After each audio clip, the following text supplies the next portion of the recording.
사고로 인해 사망하거나 노동력을 잃은 사람의 이 손해배상액을 계산할 때요, 기준이 되는 것이 노동가동연한입니다. 대법원 전원합의체가 30년 만에 이 가동연한을 기존 60세에서 65세로 상향 조정했습니다. 유사한 사건의 손해배상액이 조정되는 것은 물론이고 보험금 지급액이 늘어나서 이 보험료 동반 상승까지 예상되고 있죠. 대법원의 노동가동연한 상향 판결이 가져올 변화와 파장에 대해서 짚어보겠습니다. 법무법인 해명의 손정혜 변호사입니다. 어서 오세요. 안녕하십니까. 안녕하세요. 어제 대법원의 육체노동 가동연한 판결, 법조계에서는 어느 정도 상향 판결을 예상하고 계셨습니까? 어땠습니까? 예, 그렇습니다. 왜냐하면 종전의 1, 2심 하급시 판결에서는 종전에 이제 가동연한을 60세로 판결을 내렸던 판결들을 뒤집고 직업군 따라서 한 62세, 65세 이렇게 좀 그 탄력적으로 운영하면서 연령을 높여오는 추세였는데요. 네. 대법원 전원합의체에서 이제 교통정의가 필요했습니다. 네. 그런데 대법원에서 그것을 아예 이제 65세로 상향하는 결정을 내렸기 때문에 네. 이것은 지극히 당연한 사회적인 추세이고 세계적인 추세이다. 그래서 어느 정도 상향되는 것은 불가피하다라는 게 중론이었습니다. 어제 대법원이 내린 판결 내용을 좀 들여다보도록 하죠. 많은 네. 분들이 이미 알고 계실 것 같습니다만 수영장에서 숨진 박모군의 가족이 수영장 업체를 상대로 낸 손해배상 청구 소송이었던 거죠. 네, 한 어린이가 이제 수영장에서 사고를 당하고 숨졌기 때문에 부모가 이제 그 여러 가지 지자체를 상대로 손해배상 청구를 했고요. 손해배상 청구를 하게 되면 이런 사망 사건에 대해서는 세 가지 손해가 입증이 돼야 됩니다. 적극적 손해, 이제 치료비 손해라고 이야기할 수 있고요. 소극적 손해라고 이 아이가 커서 정상적으로 그 생명을 그 가동 영원까지 일을 했다고 한다면 벌어들이지 못한 소득, 이게 이제 소극적 손해가 되는데 이것이 쟁점이 됐습니다. 1, 2심에서는 가동 연한을 60세로 보고 60살까지 일을 할 수 있다라고 추정을 해서 소득에 대한 손해를 산정을 했지만 이 박모 씨 이제 박모군 그 부모께서는 65세이다. 왜냐하면 저희가 이제 여러 가지 이제 평균 수명도 연장이 됐고 노인 인구도 많아지는 추세이고 더군다나 여러 가지 직업군도 변화가 됐기 때문에 65세까지 산정해서 손해배상 청구를 다시 산정을 해야 된다라고 상고심으로 올라갔고요. 네. 그런데 상고심에서 65세이다 이렇게 판결이 내려진 겁니다. 자, 어제 판결문에 나온 주요 요지들도 좀 살펴볼 필요가 있겠습니다. 네, 가동연한과 관련해서는 대법원에서는 아주 명확하게 이렇게 표현을 했습니다. 네. 이 고령사회에 진입을 하고 있고 경제 여건이라든가 경제 규모가 달라지고 있고 고용 형태도 변화되기 때문에 네. 60세에서 65세로 가동연한을 올려야 된다라고 판단을 했고요. 법제도나 정비가 많이 개선된 부분도 지적을 했습니다. 30년 만에 대법원 판례가 변경됐다라는 거는 뭐 말 그대로 하급심에서 사건마다 개별 판단을 할 게 아니라 어떤 기준의 변화가 있어야 한다 이렇게 판단을 했던 거겠죠. 네, 그렇습니다. 대법원에서 그 종합적인 어떤 기준이 나올 필요가 됐었고요. 사실 65세도 낮다라는 사람들도 있습니다. 왜냐하면 현재 저희 변호사 직업군은 70세까지 일할 수 있다라는 게 판례로 이제 정착이 되어 있어서 네. 직업별로 다른데 이 지금 가동연한과 관련한 것은 육체 노동자. 예를 들면 어린이 같은 경우는 사고를 당했을 때 이 어린이가 장래에 어떤 소득군을 가질 수 있는 직업을 선택할지 모르기 때문에 그때는 일반 육체 노동자의 그 소득을 대입해서 손해배상액을 산정하거든요. 어느 정도 최소한 기준이 있어야 되는데 현재 우리 사회에서 60세도, 65세도, 70세도 계속 일을 하시거든요. 택시기사분들도 70세 되신 분들 많습니다. 그런 어떤 사회적인 변화를 반영을 해야 된다. 이런 측면에서는 어떻게 보면 개인의 권리를 좀 더 구제하는 방식으로 판례가 변경됐다라고 보시면 될 것 같고요. 네. 과거에는 55세가 정년이고 가동연한이다라고 판결이 있었던 적도 있는데 89년도에 60세로 올라왔고요. 네. 이제 30년이 지나서 65세로 그 높여졌다라고 생각하시면 될 것 같습니다. 네.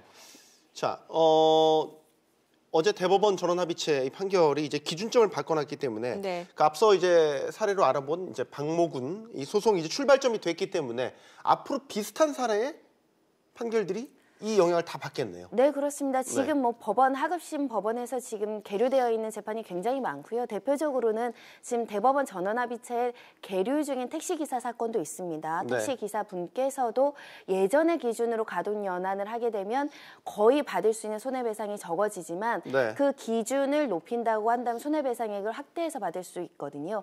그런 측면에서 다른 직종, 다른 직업군에서 지금 문제되고 있는 다른 재판에서도 최소한 65세 이상은 인정될 것으로 예상이 됩니다.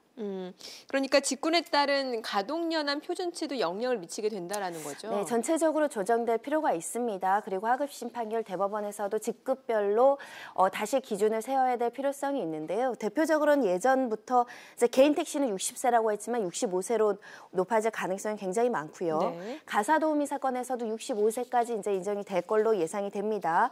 의사 같은 직군 같은 경우도 65세로 인정이 됐었고요. 뭐 법무사라든가 변호사 같은 직군 같은 경우는 70세까지 인정이 됐고, 현재 이제 국가공무원법에 따라서 일반 그 공무원의 정년은 60세로 규정되어 있습니다. 교육공무원은 조금 높아서 65세, 65세로 이제 법률에 규정이 되어 있는데, 이런 가동연한에 대해서 일정 부분 상향해서 기준이 다시 정립하게 될 것이고요.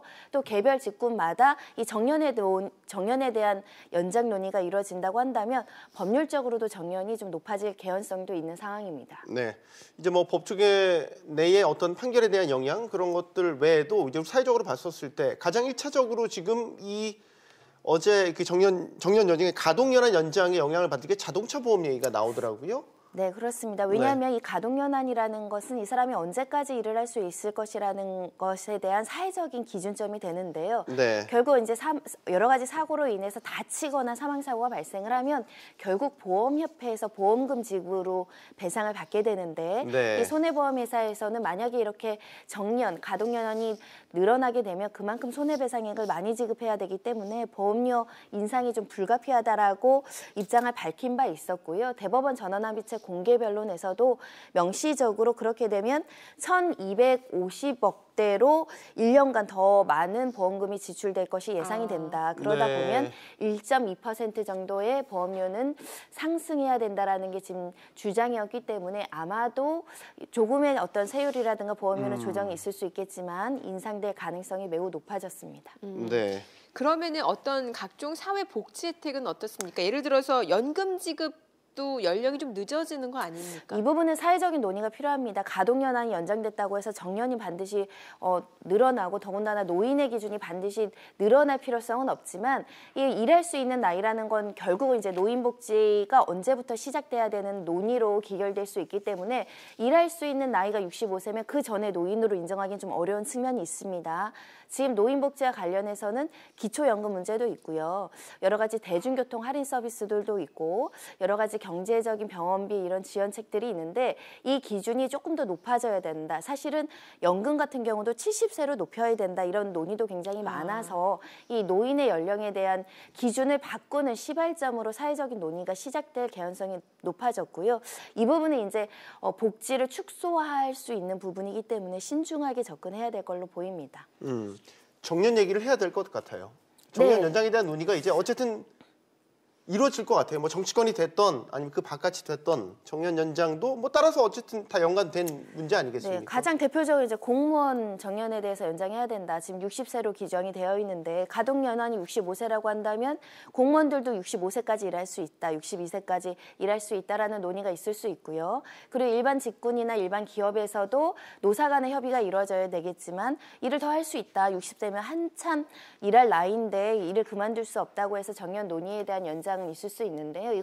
근데 이 문제는 결국 비용 부담의 증가의 문제도 있고 청년 실업의 문제도 있을 수 있기 때문에 임금 피크제와 관련해서 정년 연장의 논의는 더 뜨거워질 걸로 예상이 됩니다. 네. 근데 과거에 그 60세로 노동 그 가동 연한이 올라갔을 때도 정년 연장 논의까지는 20년이 넘게 걸렸다면서요. 이번에도 그 정도 시간은 소요되는 거 아닙니까? 그렇습니다. 왜냐하면 정년 연장이라는 건 이해관계가 굉장히 많습니다. 60세에 이르렀던 사람은 정년이 연장되면 좋은 효과도 있지만 또 그 일자리 때문에 취직을 못하는 청년 실업의 문제도 고려하지 않을 수밖에 없고요. 더군다나 정년이 연장되면 기업이 부담해야 되는 그 근로자들에 대한 급여 수준이나 이런 것 때문에 사회 경제적으로 미치는 파급 효과가 크기 때문에 굉장히 천천히 심사숙고해서 결정할 문제라고 생각을 하고 있습니다. 네. 알겠습니다.